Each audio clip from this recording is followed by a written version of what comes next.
સમાચારોમાં વાત કરીએ તો પાટણમાં હોટલમાં ખાવા બાબતે અથડામણ થઈ। હારીજના અડિયા ગામે બે જૂથ વચ્ચે અથડામણ થઈ। ખાદ્ય બાદ પૈસા આપવા બાબતે થઈ હતી માથાકૂટ। 7 સામે નામજોગ ફરિયાદ તો 20 લોકોના ટોળા સામે પણ ફરિયાદ નોંધાઈ છે। જૂથ અથડામણમાં 2 લોકોને પહોંચી હતી ગંભીર ઇજાઓ। પોલીસે ફરિયાદ નોંધી વધુ તપાસ હાથ ધરી છે। ખાધા બાદ પૈસા આપવા બાબતે બબાલ થઈ હતી, જેમાં ફરિયાદ નોંધાઈ।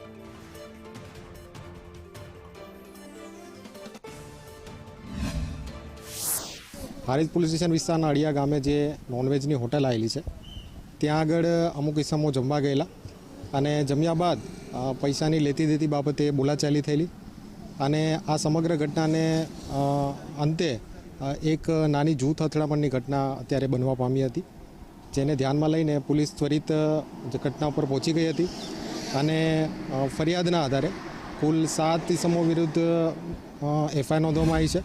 હારીજ તાલુકાના અડિયા ગામે જે હાઈવે ઉપર નોનવેજની એક દુકાન આવેલી છે ત્યાં આગળ ગઈકાલે મોડી રાત્રે 8:30 વાગે ઠાકોર સમાજના અને અન્ય સમાજના ઘણા લોકો જે નોનવેજ ખાવા માટે આવ્યા હતા ત્યારે સામે જે દુકાન હતી તે દુકાનના અંદર બબાલ થઈ હતી છૂટાને લઈને।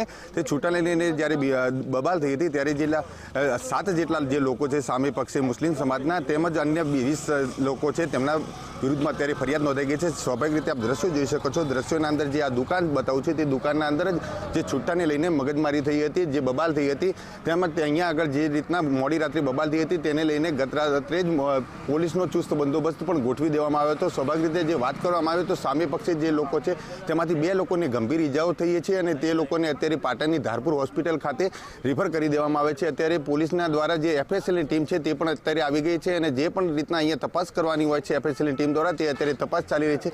સ્વાભાવિક રીતે વાત કરવામાં આવે તો 31st રાત હોવાથી જે રીતના લોકો મોજ મસ્તીમાં ફરતા હોય છે તે મોજ મસ્તીને લઈને અત્યારના ક્યાંક ને ક્યાંક નાસ્તો તેમજ નોનવેજ ખાવા માટે આવ્યા હતા, પરંતુ જે નોનવેજ ખાવા બાબતને લઈને બબાલ થઈ હતી તેને લઈને અત્યારે રાયોટિંગ તેમજ જે એટ્રોસિટીની ફરિયાદ અત્યારે ફાટી ગઈ છે અને જે રીતના પોલીસ છે તે ડીવાયએસપી કક્ષાનો અત્યારે પોલીસ કાફલો પણ અહીંયા આવી ગયો છે અને આગળની તપાસ શરૂ કરી દેવામાં આવી છે। યશવંત પટેલ, સંદેશ ન્યૂઝ, પાટણ।